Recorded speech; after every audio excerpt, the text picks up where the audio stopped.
Can you hear me? There we go. Aishkasiem, Yachalachasim, Aishkuchil. My name's Dan Friday. Kokol Osiem is also the name of my great-grandfather, and I'm really proud to share it.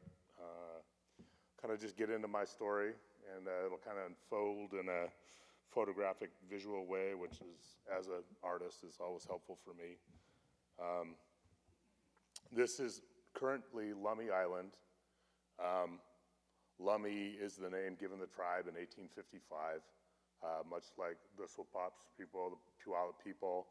A lot of these tribes didn't really exist until 1855 or the Point Elliott Treaty. You know, where all the tribes gathered at Mukilteo.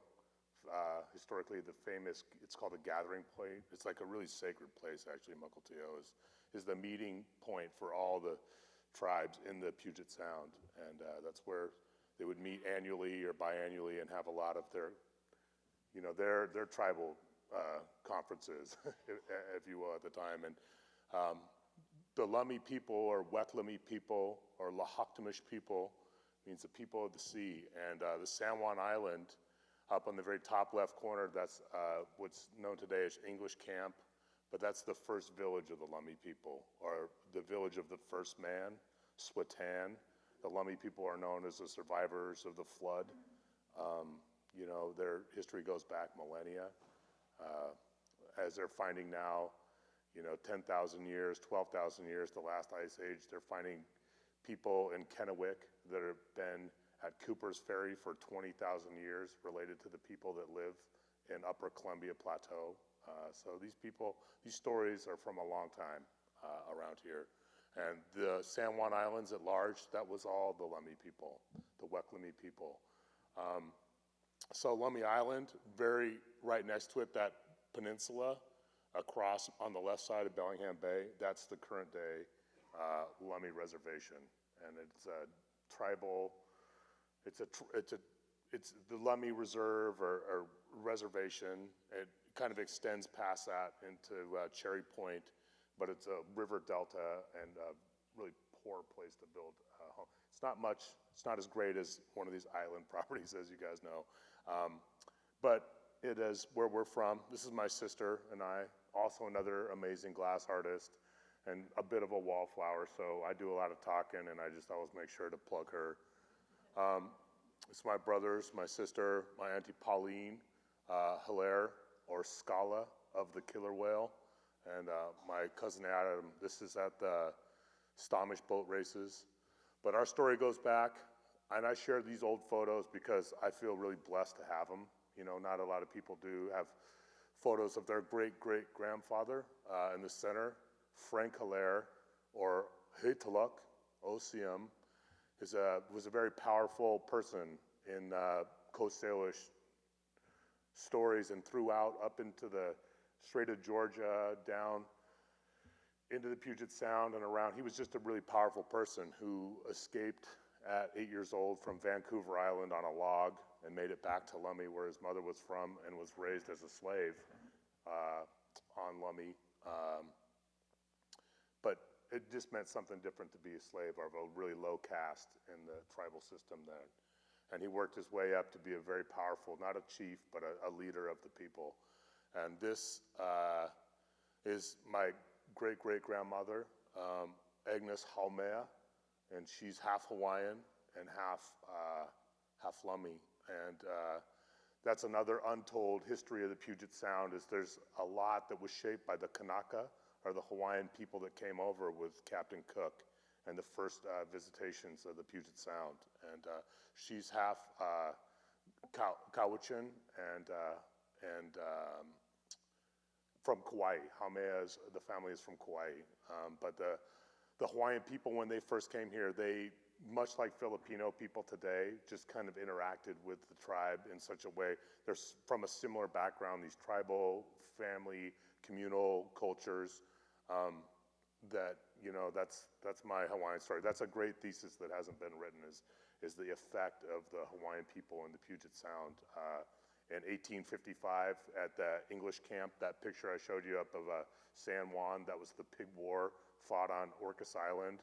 And that, at the end of that, that's when all the Hawaiians moved back to Vancouver Island in Hawaii Town, because of that. At the end of that war, that's what they took all the Hawaiians out. And on the north side of Orcas Island, there was a tribe of about 400 Hawaiians. Friday Harbor, as much as you guys have heard of before, is named after Puale Joe Friday. And that's just another, like I said, another story that hasn't been told, but that's not mine, and I'll save it for someone else. But this is a great picture, and I share these just because I feel really fortunate to have them, my family history. Check out the blankets they're wearing. I'll get back to that later, but that is like haute couture of Coast Salish fashion in 1890, or pre-contact. There was a thriving textile industry when the settlers first arrived. Haytaluk, Frank Hilaire, he took the name Frank Hilaire after a settler that he helped build his house. And he said, well, what's your American name? What's your name? And he said, well, what's your name? And his name was Frank Hilaire. And so my great-great-grandfather also became Frank Hilaire. His legacy, like I said, was strong. He grew up in the old ways. His longhouse, he had 22 children. And when his oldest son, Richard, died, leaving 12 orphans, he raised those 12 orphans in his longhouse too. He had 3 wives. This is Frank Hilaire, and it's a Nukin-style canoe. This is kind of like the Toyota Prius of the time. Everyone had these. You can tell by the Kwakwadites that that style of canoe was just well-traveled. And you know, being a seafaring people of the sea, these guys traveled. The commerce was amazing.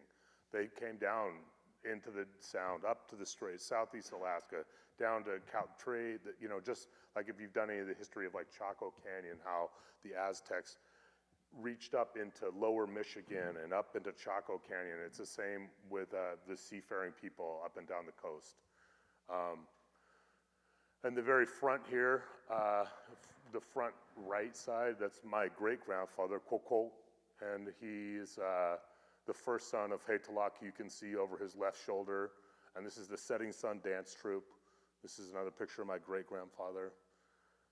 This is my great-grandmother, Agnes Price, or Agnes Hilaire from Nisqually. And Koko, or Joseph Hilaire, lived in 2 worlds. He really was raised in the Longhouse, but as an orator he stood in the modern times and he was a totem carver. What most people know as totem poles, but these are story poles in Coast Salish history. I'll get into that a little longer, but this is at Quinault. This is Cousin Harry, because I got jokes. You got to keep it light, but this is where my people are from. But today I feel really grateful to be from this area. This is the Stommish, what I mentioned earlier, the canoe races that happened this year. I took a glass furnace up there and blew glass with all the kids up there on the beach. And I just feel really fortunate to be from an area like this, where the tribes still do exist through all of that had to endure. This is a thriving culture. The kids today now pull canoe, just like their just like their ancestors did. And this is in Hales Pass at Lummi, right off Lummi Island. And tribes come from all over. Some of you may have heard of Canoe Journey. But I feel really grateful to be from this area and with a history that still is alive, and the stories are changing and being told, and there's still more to the story. Much of, in my travels, and back east, when you go places on the East Coast and they have these great names of streets that, may or may not be pronounced the right way, a lot of these people are just gone, you know what I mean? You just don't see, there's not the record of these people. 1855 was some of the last treaties that were signed. This is a piece my sister made of Hales Pass, of the canoe racing. This is my sister at Pilchuck. Pilchuck has been a great part of my story too. I'll kind of allude to that a little more. But again, I kind of like to beat her drum because she's an amazing glass artist you may not hear much of. This is over a ton of glass. This is a piece of hers, People of the Fire. Keep my fires burning, the words of Frank Hilaire, Haytaluk. Again, I was a fisherman. I still am a fisherman, but most of my fish these days are glass. I started as a mechanic and a tow truck driver. I was into hot rods and old cars, and I started at 20 years old at the Glass Eye studio, and much by proxy of being in Seattle and the great Northwest it has such a great glass history. I literally walked into a shop one day when I was dropping off a bag of weed. I'm like, what the hell are you guys doing, man? Like, how can I do this? I've been raised with a lot of artists in my life. I went to alternative schooling and I've always been an artist. I come from a long line of artists, but it just wasn't pragmatic. I started working at 13, like a lot of people do, that need food and clothes, and the path as an artist didn't really seem practical. So, I got a degree I went to trade school and worked on cars, and when I saw the door open in glass, when I saw glass blowing, I knew right away that I was gonna, if there was a path for me and that I was gonna do it. This is at Pilchuck Glass School with Preston Singletary, who's showing here today, and has been a great mentor for me. This is pouring the dagger for the Pilchuck Glass Pole. And when I first walked into the Glass Eye studio, I was ready to make paperweights and gift store items. I'm like, this is it. I'm just gonna bang out these Christmas ornaments, whatever it takes. But after going to Pilchuck and working with world famous artists, glass artists, and the mix of the both of those, and kind of seeing this larger community, meeting this guy Dale here, and I started working for Dale in about '99, and I still work there today. I still do some work. He's been really generous and letting me kind of come and go as I please around there. His checks don't bounce, and he's an easy target because he's kind of at the top of the totem pole or the pyramid in a lot of ways, but he's also an amazing artist who has contributed so much to the glass world. This is from my first show at Daybreak Star, Fort Lawton. I don't know if any of you guys remember much about how Discovery Park was, how Daybreak Star was annexed out of Fort Lawton by the tribes that blocked the Ballard Locks, and kind of took that over with Bernie White Bear. My dad was part of that movement, and so this is from my first show. This is my first fishing boat. It's called the Rubinator, but it didn't really fit, and it was from my Uncle Reuben. These are some of my first works, and I'll just kind of blaze through these. As a mechanic, I was really into the gears, and you see a lot of that work, and this is my real, like I said, early work. I had that show, Layers, with a friend of mine, Terrence Guardapie, Tommy's Hawk, Serenades, This Land Is. This is a Trail of Tears piece, and these are all from about 2000, 2001. Fast forward to about 2011, 12. This is an owl that stayed with me in my cabin for a couple days there at Pilchuck. These are some of the first pieces, and that owl showed up after I'd been making these owls for about a week, and I can't always read the writing on the wall, but I was like, that's a sign. You gotta keep jamming this. So I kept making these owls. These are solid sculpted. You can see some of my work out there, and as a solid piece of glass, it's kind of like the Maltese owl, or it's pretty. I use these silhouettes. I don't get too caught on the detail because I really like the glass to be glassy, and I do a lot of transparent stuffed cups is a technical term, but the amount of glass that goes into one of these totems is enough to blow a really huge piece, but they're solid and hand sculpted. I get myself and a couple other guys and gals on my team with big, strong arms and backs, and we swing around this thing and heat it and poke it until it looks like what I want it to look like. It's kind of in 360 there. But yeah, I really love color. A lot of the traditional work of Pacific Northwest tribes is like red, black, and white. Those are natural colorings, and a lot of times they're made with, maybe highlights of turquoise or yellow or whatever paint they could get. But when I started working in glass and there was 400 colors to choose from, I'm like, man, give them all to me. And so these are some of the first bears that picture you just saw was Haile Lux bear. You know, I'm from the bear family. That's a protector of mine. And these first glass bears are solid again. They're not too big, but the first ones had legs. That was the son of a, that was hard to make them that way. So, and then I kind of got away from that and just started making them without legs. And they kind of, you know, I really like the glass to be glassy. Some of the forms you see in there have really heavy powder, and they look like they could be ceramic, and I'm like, well, if they're gonna be ceramic, maybe, you know, if you can't tell, maybe they should just be ceramic. You know, I kind of incorporate a lot of Venetian glass techniques in making these effigies or these totems just with simple glass forms. These are like cane and raps and marinis. This is a Koshan bear, Mount Baker, Koshan, Cuomo Koshan. Ravens. This is the Weklami comb. Weklami is place of frogs. Weklami is the name of the longhouse of the Lummi people. This is my great-grandfather, Joseph Hilaire Kokot, in Pioneer Square. And you can see the Norton building behind him, which is, in an act of coincidence, I'm actually working with an architect firm in that window, like right over his shoulder. So they love this slide when I put it in there. And he's carving he took this pole on tour for the World Fair in 1962. And I tried to find a picture of the Vashon because he brought it around to all the different islands. I found the ones at Bainbridge, Blakely Island, and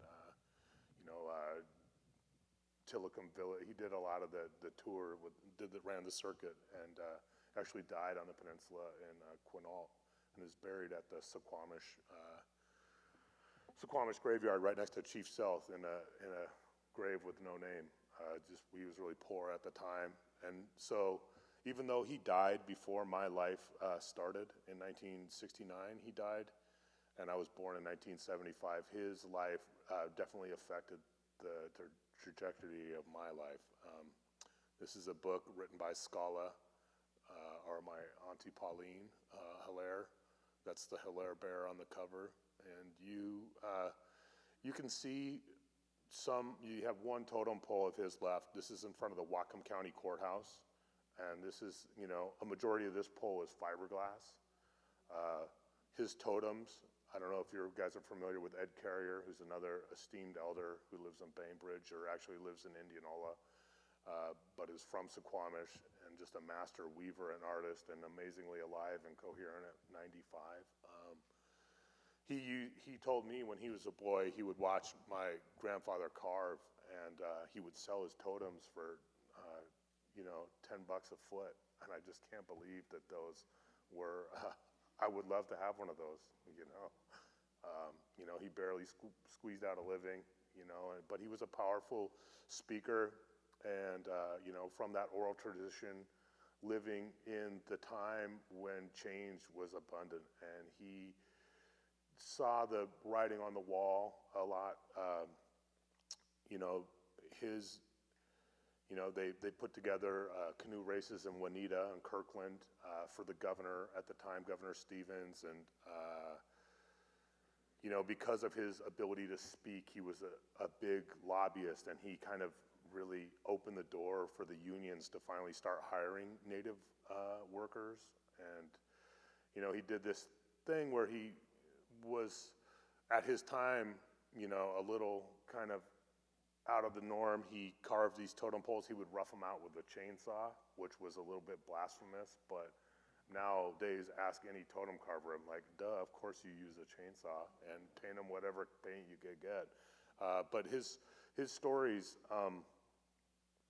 are told in wood, and those totems that, like that last slide, have just kind of all but returned to the earth, that are a lot like an ice sculpture. You know, these are ethereal. His work was ethereal, and his legacy is, you know, I'm a part of his legacy. I'm telling his story, but it doesn't remain in the same way. This is the bust of Akhenaten at the Corning Museum of Glass in New York, Corning, New York. And when, in my time studying there, to see this piece that's 3,500 years old, it could have been made yesterday. Glass is such a permanent material, and it's amazing. Like this, even though it's spanned 3,500 years, even though it's really fragile, it's still resilient, and the things I make today will be around millennia after I'm gone. So that is a really powerful medium to me, and to be able to tell these Coast Salish stories in such a material is really special to me. These are some of my totems. They're different than my grandfather's. I'm not trying to hit the ancestral wall or recreate old work. I'm trying to add to the lineage of the work as a whole, as Coast Salish work. I'm not trying to recreate old things. I'm trying to make new things that are inherently mine and or ours. When you think about that permanence and working with the material, one of the elders, Joe David, when he first saw glass blowing at Pilchuck, he came up there and he said, "Man, look at the undertaking. It is a privilege to work in this material. It's so resource heavy. It's so, it can be caustic, toxic.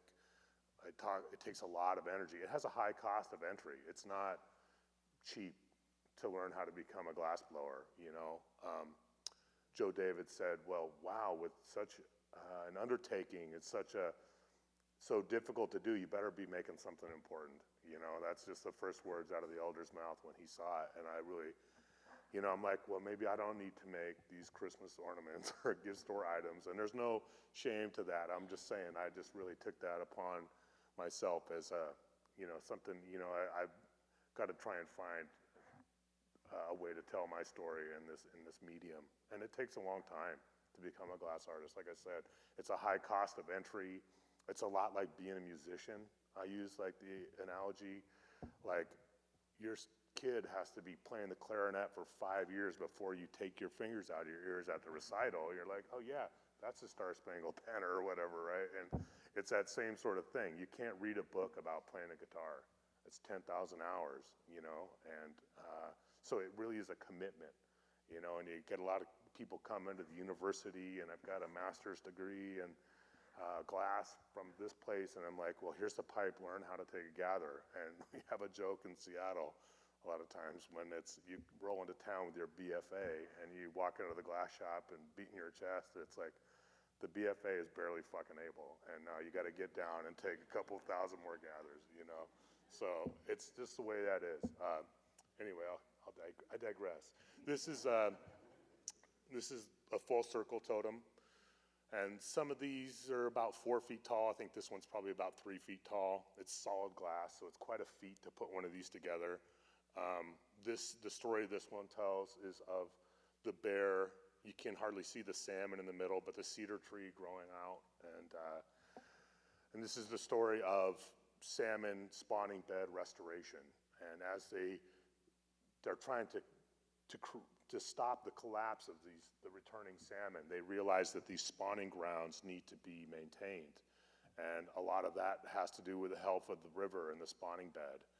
A lot of that has to do with the health of the riverbank and not logging up to the edge of the river, allowing wildlife the access to the river, because they drag the carcasses out into the bush, into the riparian vegetation. That nitrogen that comes from the composting salmon into the soil keeps the roots strong, holds the riverbank together, keeps it from washing out the salmon beds. It's really a perfect balance to spawning salmon, is they need that perfect spawning bed, that big gravel thing, and it can't, just one big washed out bank can silt the whole gravel bed and sort of ruin it. And it's kind of that story as they're trying to restore these spawning beds about, giving access to the wildlife. It's a cooperation between, because I'm all for private property, but I'm also all for having us work together to kind of be what is the best thing to sustain all of us too. And that river health, the river, you can own a huge section of the river, but you can ruin it for everybody. And so, just taking those things into consideration, just the health of the river is the health of all of us. This is putting together a totem at the Museum of Glass in Tacoma. It's an amazing facility if you haven't been. And this is kind of a team effort. I kind of get a bunch of people, and this is again another music analogy. I've probably got 4 or 5 people helping me assemble this thing. And it's a lot like being in a band, because you show up and you've got to be in harmony, you've got to be in sync. And sure, you can do a lot of glass making by yourself, but you definitely hit the ceiling pretty quick about what you can do. You know, I have a lot of guys and gals on my team that come and kind of help me assemble in one of these things. And again, that's that being in a band, being in harmony. It's a lot more like we all show up at 7. I don't care how hungover you are. This is my design or my vision, but we all need to kind of come together to kind of make that happen. And that's what's so great about working in the glass work. As an artist, if you're a potter or a painter, you disappear into your studio, you put whatever you want on the radio with no argument, you drink your tea, take a couple strokes, oh, I forgot, you walk over here, glass blowing is like a fire drill. You better be here, you better show up, you gotta get cracking, and we've all gotta like at least come together and agree. And so as an artist, it was really important for me to like learn to use my words, you know, to like kind of express my idea, which in a lot of other art forms, you really don't have to share or collaborate with other people the same way you do when you're working with glass. This is Chitapi, or Aunt Fran, or Fran James, the venerable auntie of the Lummi people. Her son is a hereditary chief. Chief Salit passed away over a year ago, Bill James. But together, Bill James and Aunt Fran helped revitalize not only the language, but basket weaving tradition among a lot of the Puget Sound into Canada, Coast Salish country. And what's been known to tribal people around here forever is the effect of residential schools and the ability to, you know, just what's happened to the language, the culture, the division. I mean, just untold atrocities in a lot of ways that has just kind of been inflicted on Native people through any of these boarding schools or residential schools. And you know, now in Canada, they found 6,000 unmarked graves. Well, Native people, I grew up hearing all these stories from my great uncle and people like Aunt Fran, that they knew, you know, that they were stolen from their families and taken to learn the ways and bend the knee. You forget the language. I asked my uncle, I'm like, why don't you know it anymore, my great uncle? And he says, because they beat it out of me, you know, and my body it revolts to think about speaking it. And it's little people like her, you know, little weaving circles of old aunties that is the reason that we have a language today. As Weklami people speaking Weklami Chasan, that just almost was lost. The ability to weave these blankets, and you can see that Fran is sitting on her mountain goat wool blankets. I think one of those is in the Smithsonian, and you know, they're really big cultural purveyors, and I'm just forever grateful for weavers, and they have a lot of influence on my work. This is a huckleberry basket in glass. Smoke basket. This is a fern basket. You can see the fern pattern sort of in the back. That's a really common style in, you know, like Twana style or in the South Sound here. And so these baskets are just made with, again, a Venetian cane technique. I use veiled cane, but I kind of make a mosaic out of it first. And so it starts like this on a ceramic plate. I roll up the canes, kind of make a tube, cap off the tube, then it becomes a bubble. And then, so if you're familiar with scrimshaw, where they would rub ink into the carved ivory and the ink will stay in the recess, I kind of do the same with powder here. I kind of wipe off the glass black powder. I put another layer of fresh glass over that, and then it happens pretty quick. It's kind of a slow buildup. This is actually just a 60-second video, but it can take a couple hours to make one of these pieces. But you know, it takes hours to set up the plate, and And again, here's the teamwork. I'm affecting the glass, I'm shaping it, we've got somebody turning, we've got someone blowing, I've got someone torching. These are just things I couldn't do by myself. And that's what it kind of takes to make one basket. Here's my sister Ray setting up a basket. I wish we would have kept some of our early work. But just in the process of figuring out this basket technique, I've been able to share it with other basket weavers, people that I've met through the Evergreen Longhouse in Olympia, the Evergreen Longhouse or Squig Wheel, the House of Welcome. It serves a lot of tribes in the South Sound. I'm pictured here with a bunch of indigenous elders from around the United States, actually, in fact, in this picture. This is the Thunderbird in the front of the Longhouse. The Longhouse was started by Hay Towit, or my Aunt Mary Ellen Hilaire. And again, another one of those artists in my family that I just am so grateful.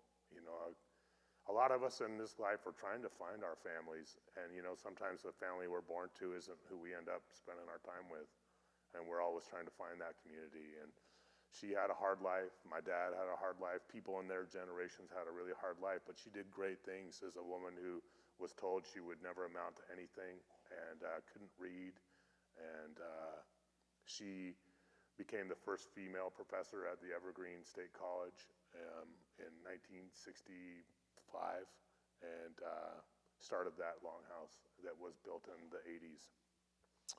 This is working with Chehalis weaver, Haywanut Old Peter, or Hala Old Peter, making one of her Thunderbird baskets. And again, I find a lot of joy in sharing glass with other Native people because I just know how hard it is to get into. It's just not something, you know, I literally just walked into a place down the street and kind of got a job, but that's not most people's story. This is my sister Ray and I studying at the Burke Museum. And, you know, museums and repatriation, that's a hot topic, and I do agree with a lot of that, but I also agree in having these houses of education for everyone to learn. Museums do a great job of that, and being able to, like the Burke Museum, give access to tribal members to study the artifacts that are artifacts that should be cared for, you know, and if it was just left, if the tribe was in a state, like much like the Makah Museum, which is amazing, you should go. Not all tribes are set up to have these places that can caretake these items. This is a clam basket, a Lummi clam basket, and this is a clam basket my sister Ray made with bullet shells inside. This is another important photo, not just to me, but just in telling this story of the Shwala or the reef net and Coast Salish people's history here in the Puget Sound. On the left is my great-great-grandfather, Haytaluk, Frank Hilaire Ossium. And he's in the front, you can see the two stone anchors on the ground, and what this is a model of the reef net. And this picture is very important because they're sharing, this is in 1890, they're sharing with the settlers the technology of reef netting, which was invented in the Strait Salish with the Weklami and Wasanich people of Vancouver. This is their traditional means of fishing, and this is how they're explaining and teaching it to the settlers, which consequently started the canning industry in the Puget Sound and banned natives from fishing. So food for thought as they're sharing the way that they feed themselves then to become outlaws in their own practice. This is a model of it. So the reef net or the Shwala is two canoes. The Shwala is the womb or the net between the two canoes. And then they create a channel, a canal between the islands. And they'll go down and they'll take all the vegetation out from between. They'll create this ladder, this rope ladder, and tie grass to the cross sections of it, and they'll create this false floor. So as the salmon swim through the channels, they're driven up off the floor of the sound between the two canoes into the Shwala, where then they pull the two canoes together and catch the salmon. And so this is reef net fishing. This is the last reef net fishing at Cherry Point in 1890 when those first pictures were taken. And you know, Coast Salish people and the story of Native people at large and their reverence for all God's creatures, whatever you want to call it, and they're living symbiotically with these life forms. They so revered the salmon or the salmon people. The Shwala technology was a gift from the salmon people to the Weklami people. This is a tsien, or a reef net anchor, from the Burke Museum. I took this picture, and when the tribes are fighting and fighting and fighting, like many of you heard of Billy Frank, or as the Lummi people are fighting for these reef net spots, just like my grandfather's totem poles have just all but been erased, these anchors line the floors of the Puget Sound, and as they start to do archaeology under the water, they find these massive reef net channels just littered with these anchors as proof of where their ancestral fishing grounds were. This is one of my anchors today. You can see one in the gallery. It's a woven cedar bark rope. These are the Shwala anchors. This is a couple of these pairs. That's not a great picture. It just came from the Portland Art Museum, just collected those. These are the Chanois, or the salmon. And you can go see these in the gallery, so I don't need to linger. Yeah, this is a video of making one if you're curious about the glass blowing process, because it is dynamic and it is a liquid. This is again at the Tacoma Museum of Glass. And you know, I blow a bubble, and you know, I think as long as people have been making glass, there's some sort of iteration of fish. And I've made a lot of ugly fish in my time, and it wasn't until I figured out this most recent kind of issue of fish that I've been proud of what I add my fish to the history of 4,000 years of glass fish making. But the heads, like much of my sculpture is solid. The head is solid and the body is blown. And that was a way I was able to make them the right size. When I started trying to make big solid fish, they just got so heavy and out of control. Little drop of water, and then you hit it and literally just break it off of the pipe. And into the oven it'll go at about 900, 1,000 degrees, and kind of sit till the next day. This is an apprentice of mine. He's from Haida Gwaii, or Haida. This is Doug Burgess, good friend. And he's helping me put the finishing touches on my Shwala that I wove for the Bellevue Art Museum. This is another picture of a Shwala from my show at the Museum of Northwest Art 2 years ago. And I put this picture here so that you can see the willow bark hoop, or the opening. At the end of the womb is the opening, is the hoop, which allows the tip of the spear, or the chief of the salmon people, the leader of the salmon pack, to escape and to allow the genetic breeders at the front of the school to slip through every time so that they can go upriver and breed and can continue their lineage and be able to ensure that that generations of salmon continue to come. And that built-in mechanism of conservation, they don't have that in deep sea trolling. They have what's called bycatch, 90%, you know, and that's just not sustainable. And they wonder why the oceans are dead. We don't hear it, we don't see it, but you know, in my lifetime, my brief time in here, you can see the change of the salmon in the rivers that I grew up fishing. That built-in mechanism of conservation, we need to figure some modern solution out like that. After they caught the first catch of the season, they would go potlatch for a week at shore, letting another week of salmon come by. And then they would start their actual fishing season, you know. That sort of reverence, that sort of respect, it's just not common. Again, this is another picture of the Shwala. It's hard to see in this picture, but the Shwala this one is stitched together from 4 different panels. And that's what created these tribes. That's what created these communities among the islands of these families. They would all weave together. As big your family is, as big a portion as your net was. You got more kids, you got a bigger net.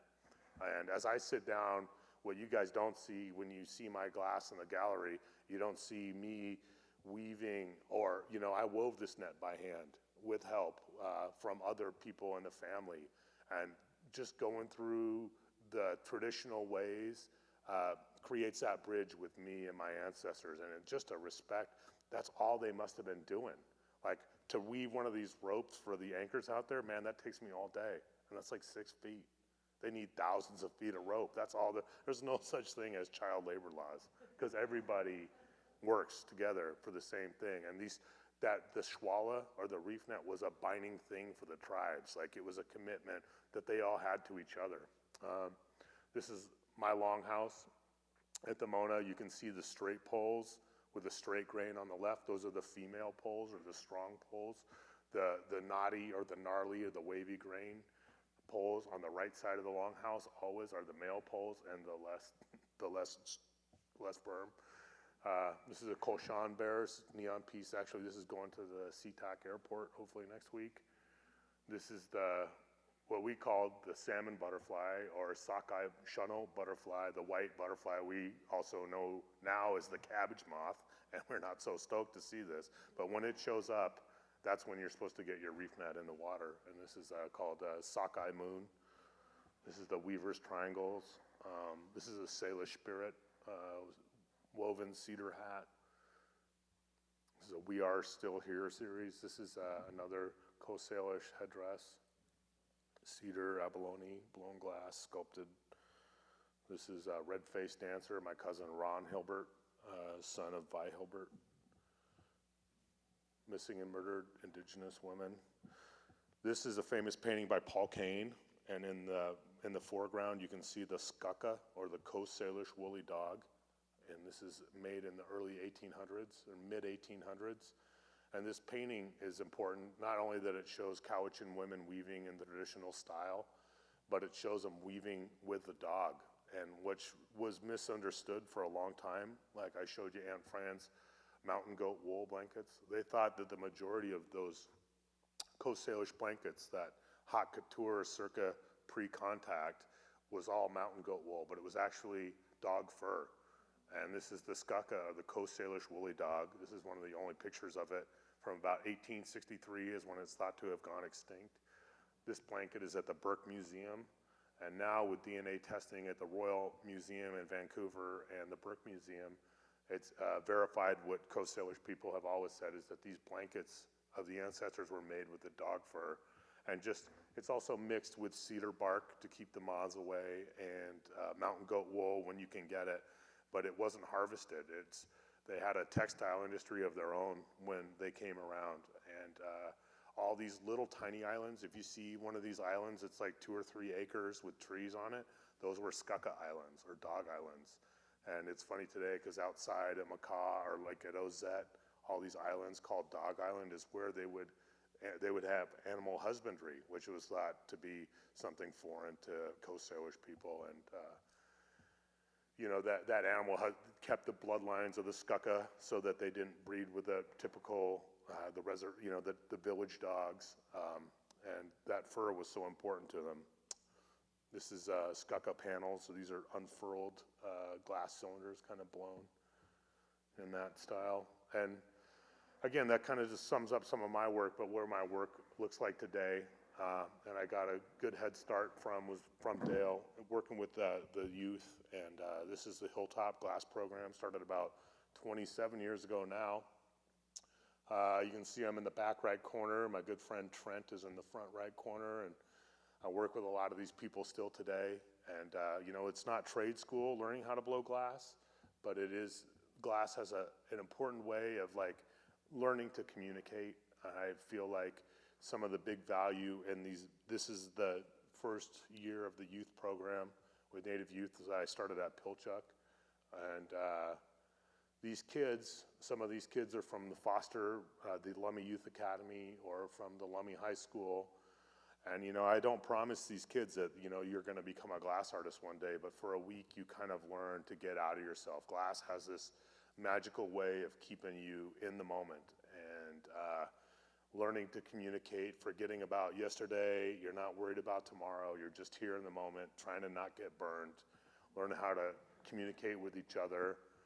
And that's super important to me. My sister here is teaching And my sister is actually an incredible teacher who you won't hear much about, but being able to share these programs with the tribal youth, I think we're going on our 3rd year now, and it really, it brings me a lot of joy to share glass with communities that, you know, probably wouldn't have it. This story right here, these 2 girls grew up at Lummi, and they go to school in a portable, so they obviously have seen each other. And now that the school system has changed and gotten bigger, it's still this really, you know, there's a lot of the parts of the reservation that is really 3rd world that you would be surprised, which is right down the street. These 2 girls grew up from rivaling families that don't speak, like think Halfwheel McCoy sort of thing. And after this week, I could have swore they might be best friends. And that's why we do this work, is to get these, just to share that sort of stuff with the people in the community. You know, it brings me, like I said, a lot of joy. This is my family today. I just remember that your family, that's the wealth that you really have. And Haishka to the Vashon Center, thanks for coming. Haishka Siyam, Haishka. I appreciate you guys for coming.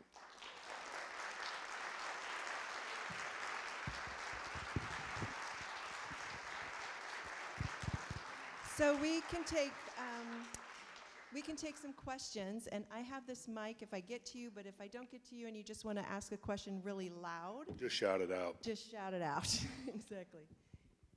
There's one back there.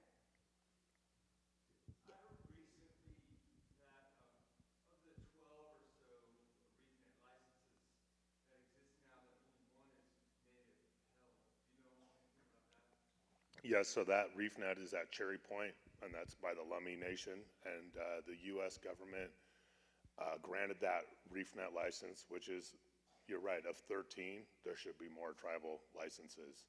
And, you know, and they struggle just to prove, I mean, they're still struggling to get the government to honor their treaty right. I mean, you hear all these movements for land back. I'm like, can we just get them to, like, agree to do what they said they were going to do when they took it all away? You know what I mean? Like, this is valuable, valuable land that we're on, you know, and who are going to be the stewards of the land? I don't know. It's hard to say, but that ReefNet at Cherry Point, the Lummi, they still ReefNet there. A lot of the other reef netting is actually in Canada with the Saanich people, Wasanich tribe right there outside of Vancouver. But yeah, there are definitely commercial ReefNet fishing still.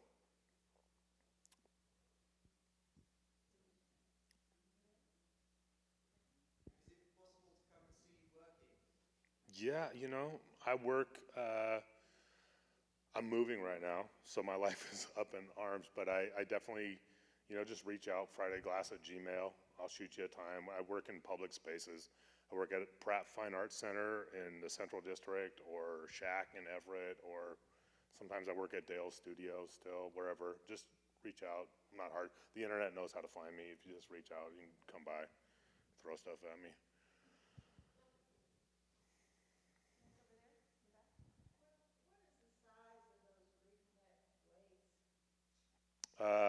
You know, not much different than the ones that are in the gallery. You know, they vary. The really big ones, so there's the head anchors. So there's the ones that the boats are anchored to. They kind of would keep that line, and that's how they know where to set up every year. But then every year they got to add more weights. So if you go underneath the sound in between these islands, you just find piles and piles of these, and you can tell because they're carved. You know, those holes are not naturally formed. They're carved out of the stone. Yeah, absolutely. Sometimes they're actually carved in relief, like it's not just a hole, it will have like a groove kind of carved around it so that the rope wouldn't slip. But it depends on the size of the weight.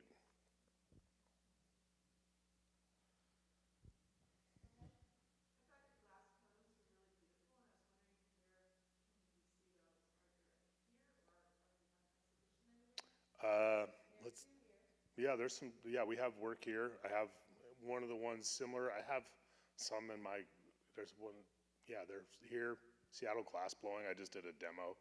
They have one there at that place. And I'm struggling to make as much work as like I said, moving and working and stuff. I've been kind of caught up, but I do hope to make some more. There's one in the gallery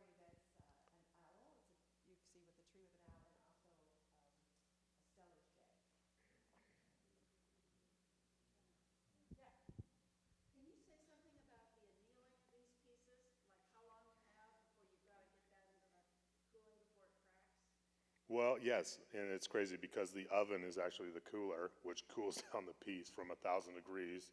Glass is just a liquid, which is frozen at room temperature, and at about 900 degrees, at about 1,000 degrees, it stops moving or flowing, flowing at a rate that you can see. And then from that point, we break it off the pipe and set it into the oven and then slowly bring it down. I think that's one of the only advents that is, a lot of the tools we use are thousands of years old. And instead of gas furnaces, they were, wood-fired or coal-fired furnaces. One of the biggest differences is the computer controller that we have now, which will slowly ramp down a piece over a day, 2 days. The totems, I do 3 days because they're solid. And what they do is they just evenly cool it down. And just much like if you were to throw an ice cube into room temperature water, that massive thermal exchange, that shock, was what breaks the ice cube apart. The same would happen to glass if you were to leave it out of the oven and not cool it down. In a side story, the Palomar lens or the Hubble telescope, which you guys have heard about, these massive telescope lenses are just glass, and somebody peaked a little too early, like 6 months and a week too early or something, and broke it, and they had to make the whole thing over again. So it is a really, glass is a, the beauty is it wouldn't be valuable almost if it didn't break. Like if it didn't have that, I'm super permanent, but if you don't respect me, I'm gonna break. So.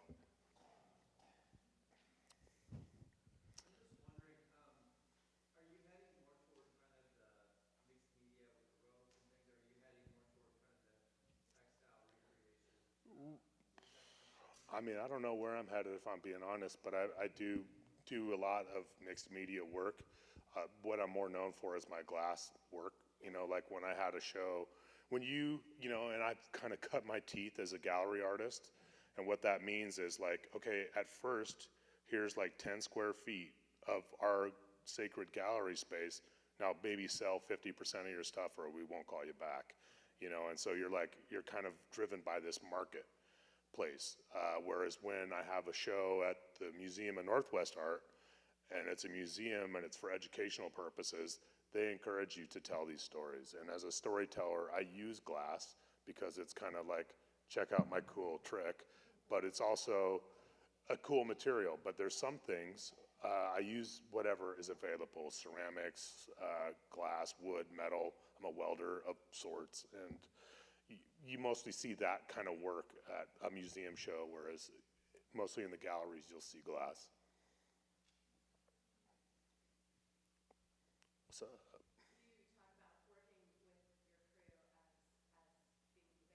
Do you have a consistent group of people that you work with that you've been with for years and years and years? yeah. People sort of come in and out? Well, it's ever, because I work with other artists who have their own opportunities. And I think that's, again, what is a unique glass.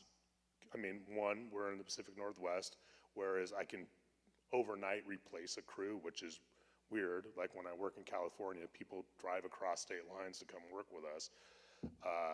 Being here in this area where there's, because of proxy to Pilchuck is so glass maker heavy.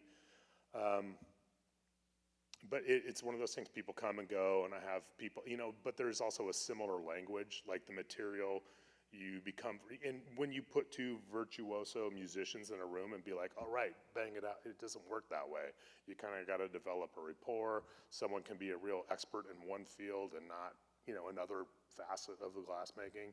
So whenever I have someone new, we've got to work out some of the stuffs, and when I have people that I've been working with for years, which I do, and then that's when I'm like, oh, who's the team today? Okay, we're going big doing this. Who's the team today? Oh, hey, new guy, just keep turning, or do But it's great because I do get to meet a lot of other people, and I appreciate that about it. Hey. In the story told where you have the very dense glass bear, Mm-hmm. and then holding the very fine salmon, is there any special danger in working with those different densities, or that? Yeah, that's the annealing process, like she mentioned, and that's if I cool it down too fast, that thick mass of glass doesn't cool down at the same rate as the very tip of that tail or that fin. So that's what the computer controller does these days, is it slowly brings it through these strain points and keeps it all one temperature. So yeah, that, you pointed out the part where it does break.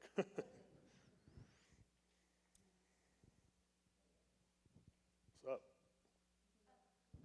I was just kind of wondering who your art is for.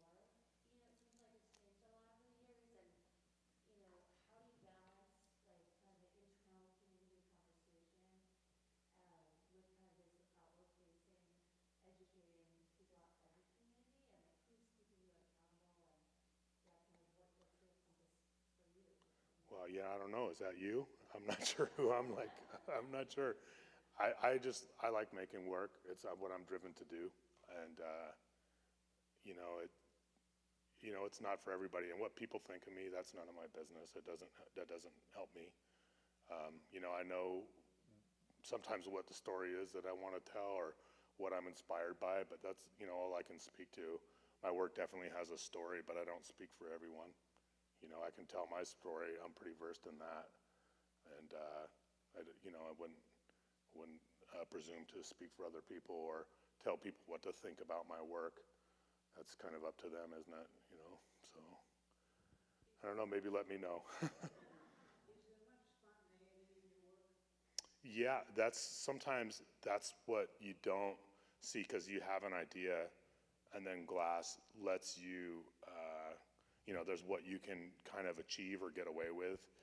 And then sometimes things go south, and that's actually sometimes when some of the coolest things happen, because you try things another way than you would, or, well, instead of just pitching this in the bucket, let's just see what it does if we do it the other way.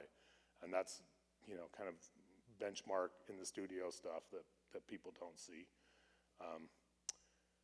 But I mean, I don't want to just walk right over your question. I mean, that is a good question. I just don't know if I have all the answers for that. But to go back to your question, like, I just don't know. I don't know. The story is, I'm not, like I said, speaking for one person. I mean, there was a lot of questions there too. And I guess I said, I don't think about it too much. I just kind of follow my heart.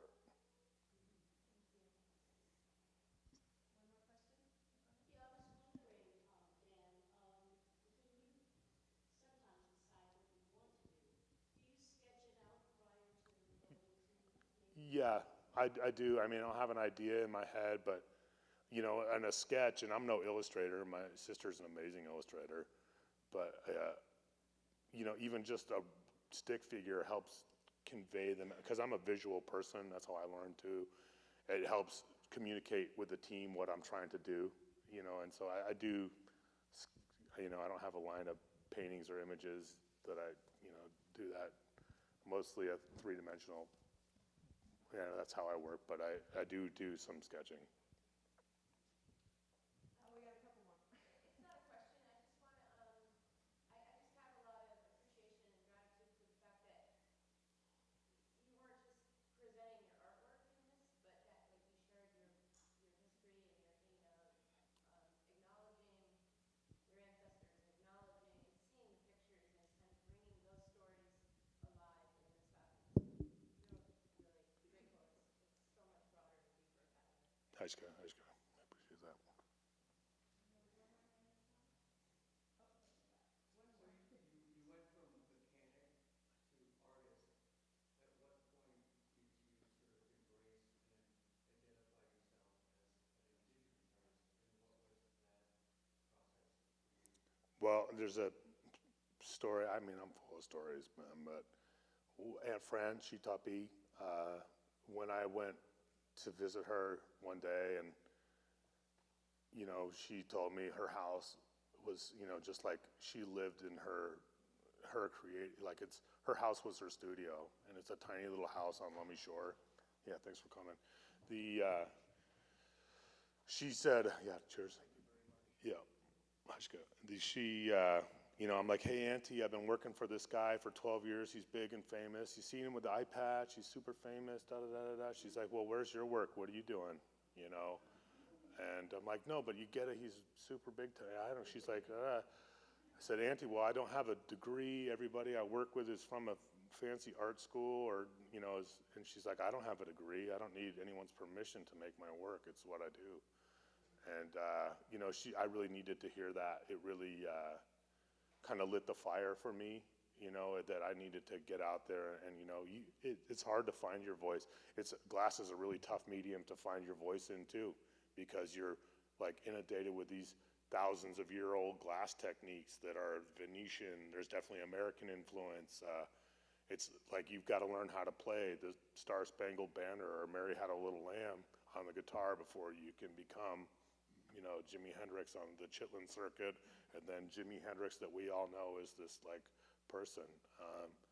Not that I'm comparing myself to him, but I'm just saying that, you know, it takes a long time to find your voice in any medium, you know, and that's, like I say, I refer to the ancestral wall. Like, I want to pay honor to the people before me's work, but I don't want to replicate it. That wouldn't be doing them honor. You know, to me, is to find my own voice.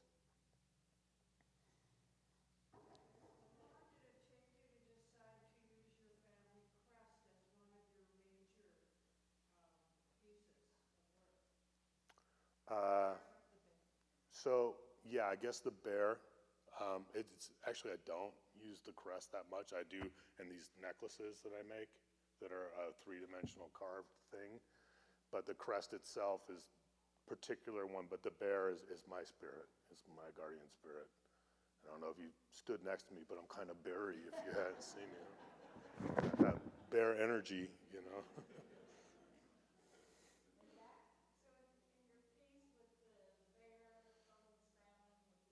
Mm-hmm.